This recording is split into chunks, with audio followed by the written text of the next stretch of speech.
എന്റെ മോൻ. പാപ്പാ, പാപ്പാ, എന്റെ ഉണ്ണി. എന്തേ? എന്തു പറ്റി? എന്റെ ഉണ്ണിനെ പോലീസ് പിടിച്ചോത്രേ. പോലീസ് പിടിക്കേ? എന്തിനത്? ഈശ്വരനറിയാം. കണക്കല്ലാത്ത കാശുണ്ടായിരുന്നത്രേ അവന്റെ കയ്യില്. ഭാരതം വന്നു പോലീസ്. അവിടൊക്കെ തിരയണ കണ്ടു. എന്നോട് ഓരോന്നൊക്കെ ചോദിച്ചെഴുതി കുത്തിക്കൊണ്ടുപോയി. എന്റെ കുട്ടീനെ കാണണം എനിക്ക്. ഇപ്പൊ കാണണം. മീനാക്ഷി എടുത്തി ഒന്നും പേടിക്കണ്ട. നമ്മുടെ ശിവന്റെ ഓഫീസിൽ നിന്ന് അയച്ചതല്ലേ ഉണ്ണിയെ. ശശി അവിടെ തന്നെയല്ലേ ജോലി ചെയ്യണേ. അവർക്ക് വലിയ വലിയ ആളുകളെയൊക്കെ അറിയാം. അവര് വേണ്ടത് ചെയ്തോളൂ. ഞാനൊന്ന് പോയി നോക്കട്ടെ. ഞാനും നിന്റെ കൂടെ വരട്ടെ പാപ്പ. എനിക്ക് എന്റെ ഉണ്ണിനെ കാണണം. വേണ്ട മീനാക്ഷി എടുത്തി. നേരെ ഇരുട്ടുന്നതിന് മുമ്പ് ഉണ്ണി വാര്യത്തുണ്ടാവും. ഞാനല്ലേ പറയണേ.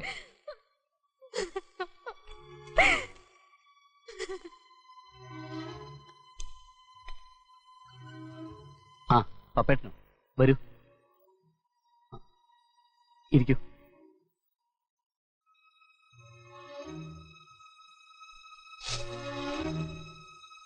ശിവ, നമ്മുടെ വാര്യത്തെ കുട്ടിയെ പോലീസ് പിടിച്ചു എന്നൊരു എന്താ അത്? ആർക്കറിയാം പപ്പേട്ട. ഇവിടെയും കിട്ടി അങ്ങനെ ഒരു വിവരം. ശശിയും സ്ഥലത്തില്ല. ഞാൻ ആകെ കൺഫ്യൂഷനില്ല. ആ തള്ള ചങ്ക് പൊട്ടിച്ചാവും. വിവരം അറിഞ്ഞിട്ട് നീ ഇവിടെ ഇങ്ങനെ ഇരുന്നാലോ? ചെയ്യേണ്ടത് എന്താണെന്ന് വെച്ചാ ചെയ്യാ ഇപ്പൊ തന്നെ. പപ്പേട്ട, അതിൽ വേറെ ചില ബുദ്ധിമുട്ടുകളുണ്ട്. നമ്മൾ അതിൽ നേരിട്ട് ഇടപെട്ടാൽ പിന്നെ അത് നമ്മുടെ നേരെയാവും വരിക. എന്നുവെച്ചാ പപ്പേട്ടൻ ഇതിനിപ്പോ ഇങ്ങനെ ചാടി ഇറങ്ങണ്ടായിരുന്നു. ഇതൊക്കെ ആലോചിച്ച് ചെയ്യേണ്ട കാര്യങ്ങളാ. എനിക്ക് ഇറങ്ങാണ്ടിരിക്കാൻ പറ്റില്ല. ശശിയെ പോലെ തന്നെ ആ കുട്ടി എനിക്ക്. ഇത്ര ആലോചിക്കാൻ എന്താന്നാ എനിക്ക് മനസ്സിലാകാത്തത്. ഇവിടത്തെ കാര്യമായിട്ട് പോയതല്ലേ ഉണ്ണി. ഒരു ആപത്തിൽ പെട്ട നേരത്ത് തൈ മലർത്തിയാൽ എങ്ങനെയാ? ഇവിടത്തെ കാര്യമാണെന്ന് പപ്പേട്ടനോട് ആരാ പറഞ്ഞത്? കാര്യത്തിന്റെ ഗൗരവം മനസ്സിലാവാതെ എന്റെ പെടലേക്ക് വെക്കരുത്. ഒരു പണി കൊടുത്തു എന്ന് വെച്ച് എനിക്ക് എല്ലാറ്റിനും തലവെക്കാനൊന്നും പറ്റില്ല. എനിക്കൊന്നും മനസ്സിലാവണില്ല. ഇവിടെ പണിയെടുക്കുക, പോലീസ് പിടിച്ചു എന്നറിയ, ശിവനൊന്നും അറിയില്ല എന്ന് പറയാ. ഇപ്പൊ ആ കുട്ടീനൊന്ന് ഇറക്കാൻ ഞാൻ എന്താ ചെയ്യണ്ടേ? എനിക്കെങ്ങനെ പറയാൻ പറ്റും? ജോലിക്ക് നിൽക്കുന്ന ഒരുപാട് കുട്ടികളുണ്ട് ഇവിടെ. അവരുടെയൊക്കെ തെറ്റിന് ഞാൻ ഉത്തരം പറയണമെന്ന് വെച്ചാ വേണ്ട, പാടില്ല. ഞാനിവിടെ വന്ന് പറഞ്ഞത് തെറ്റ്. ക്ഷമിക്കുക. വേറെ എന്തെങ്കിലും ഒരു വഴി നോക്കാം. ഇപ്പറഞ്ഞ വാര്യര് കുട്ടിയെ 3 ലക്ഷം രൂപയുമായി കാസർകോട്ടെ പോലീസ് പിടിച്ചു. പറയുമ്പോ അത്രേ ഉള്ളൂ. പക്ഷേ സംഗതി കുഴഞ്ഞ കേസാ. പത്മനാഭൻ നായർക്ക് അതിന്റെ ഗൗരവം മനസ്സിലായിട്ടില്ല. ആ കുട്ടി എനിക്ക് വളരെ വേണ്ടപ്പെട്ടതാ. അതുകൊണ്ടാ സ്വാമി ഞാൻ. രാജ്യത്തിന്റെ സാമ്പത്തിക അവസ്ഥയെ ആകെയും താറുമാറാക്കുന്ന ആന്റി സോഷ്യൽ എലമെന്റ്സ്, സാമൂഹിക ദ്രോഹികളാ ഇതിന്റെയൊക്കെ പിന്നില്. പച്ച മലയാളത്തിൽ പറഞ്ഞ കുഴൽപ്പണക്കാര്. കുഴൽപ്പണക്കാരോ? അതെ, തൊഴിലില്ലാത്ത ഇഷ്ടം പോലെ ചെറുപ്പക്കാര് നമ്മുടെ രാജ്യത്തുണ്ട്. പെട്ടെന്ന് കുറെ കാശ് കിട്ടുമ്പോ ചെയ്യുന്ന പ്രവൃത്തിയുടെ ഗൗരവം ചിന്തിക്കാതെ ചാടിയിറങ്ങും. ചെത്തി നടക്കാൻ മോട്ടോർ ബൈക്കും പാന്റും ഷർട്ടും സ്പ്രേയും കൂളിംഗ് ഗ്ലാസും. കുട്ടിയോള് വീഴാൻ പിന്നെന്താ വേണ്ടേ? അപ്പോ Shivan he's the main agent, കുഴൽപ്പണ ഇടപാടിന്റെ ഒരു പ്രധാന കണ്ണി. എന്റെ അനുജൻ ശശി. ഞാൻ അത് തന്നെയാ പറഞ്ഞു വരുന്നത്. വളരെ അപകടകരമായ ഒരു ഗ്രൂപ്പിലാ അനിയൻ ഇപ്പോ ഉള്ളത്. പോയ വാര്യർക്ക് പോയത് തന്നെയാ. എനിക്കറിയാം അനിയനെ വളർത്തി ഇവിടം വരെയൊക്കെ എത്തിച്ചതിന്റെ ദണ്ണം. ഇനി അവനും കൂടി ജയിലിൽ പോകാതെ നോക്കിക്കോളൂ. മനസ്സിലായോ? അന്നുച്ചയ്ക്ക് വടക്കേടത്തെ മുറ്റത്ത് ആ കാറിൽ വന്നിറങ്ങിയത് ഇത്ര വലിയൊരു ആപത്തായിരുന്നു എന്റെ ഈശ്വര.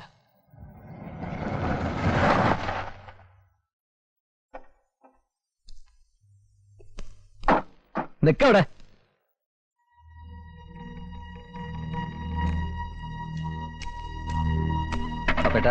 വേണ്ട, ഒക്കെ അറിഞ്ഞു.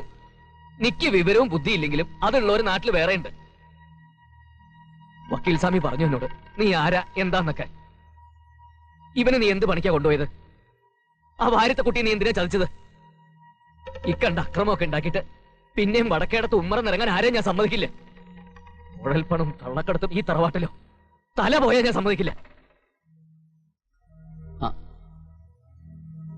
ഏട്ടന് എന്തൊക്കെയാ പറയണേ? ശിവൻ എന്നെ ഒരു അക്രമത്തിനും കൊണ്ടുപോയിട്ടില്ല. പിന്നെ ഉണ്ണിയുടെ കാര്യം അത് അവന്റെ കുറ്റ. ഒന്നും കേൾക്കണ്ട എനിക്ക്. പപ്പേട്ടൻ വിചാരിക്കണ പോലെ ഒന്നുമില്ല. തെറ്റ് ചെയ്തത് ഉണ്ണിയാ.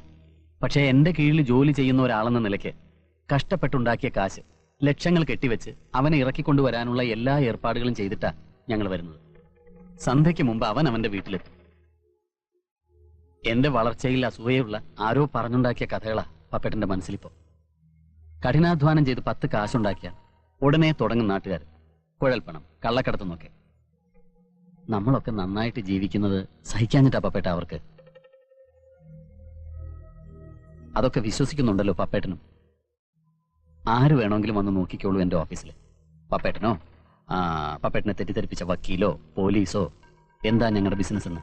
നിക്ക് നിന്റെ ബിസിനസ്സും ലക്ഷങ്ങളും വലിപ്പത്തിലും ഒന്നും കേൾക്കണ്ട. ഇവിടെ ഒന്നും ഉണ്ടായിട്ടല്ല ഇക്കാലം വരെ അന്തസ്സായിട്ട് കഴിഞ്ഞത്. ശശി മേലിൽ ഇവിടുന്ന് നേരും നിറയില്ലാത്ത പണിക്ക് പോരുത്. ശിവ മേലിൽ മുറ്റത്ത് ചവിട്ടാനും പാടില്ല. പോയിക്കോളൂ.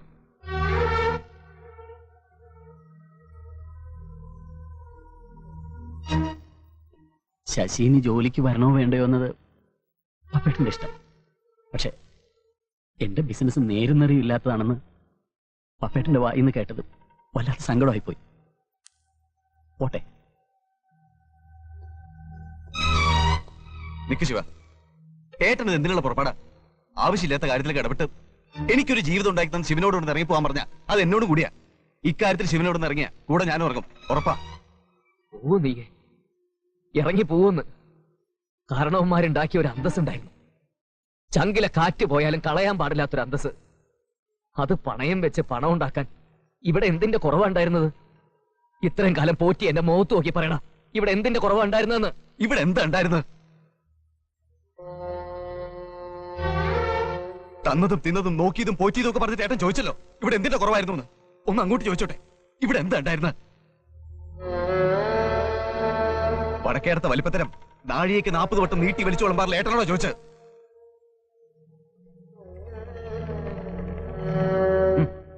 10 800 നാളികേരം ആ ചാത്തനോ ചങ്കരനോ വെട്ടി താഴ്ത്തിടും.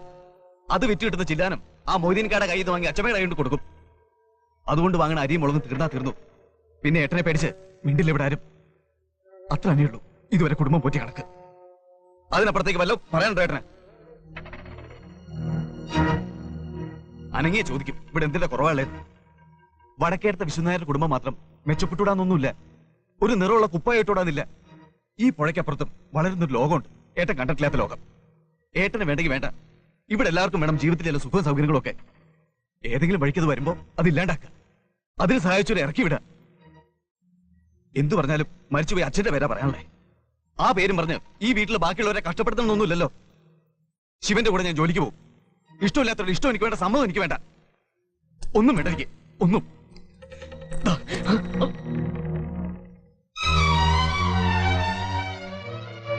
എന്താ വലിച്ചെറിഞ്ഞെന്ന് അറിയോ നിനക്ക്?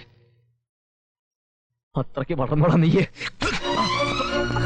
അയ്യോ വല്ലേട്ടാ, വല്ലേട്ടാ, വല്ലേട്ടാ. ഇങ്ങോട്ട് വരാം. ഇനി തല്ലരുത് എന്റെ കുട്ടീനെ.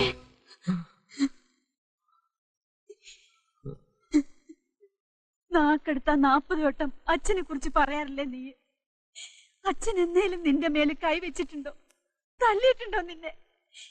ഒരനർത്ഥം വലിച്ചു കയറി 100 എണ്ണ ആക്ക. അതാ നീ ഇപ്പൊ ചെയ്യണേ.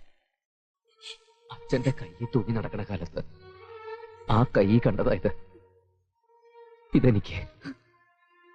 ഇത് വലിച്ചെറിഞ്ഞപ്പോ അച്ഛൻ എന്നെ സ്നേഹിച്ചതിലപ്പുറം എന്റെ സഹോദരങ്ങളെ ഞാൻ സ്നേഹിച്ചത് 10-18 വയസ്സ് മുതൽ.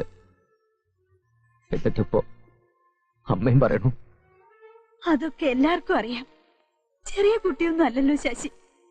തെറ്റും ശരിയും അവന് തിരിച്ചറിയാം. അവന് ഇഷ്ടമുള്ള പണിക്ക് അവൻ പൊയ്ക്കോട്ടെ. ആ പേരിൽ ഈ മുറ്റത്ത് വഴക്കും വാക്കാണ് ഉണ്ടാവരുത്.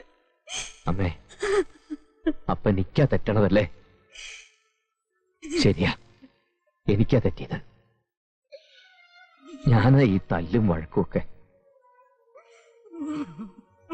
ശശികുട്ട, ക്ഷമിക്കുക ഏട്ടനോട്.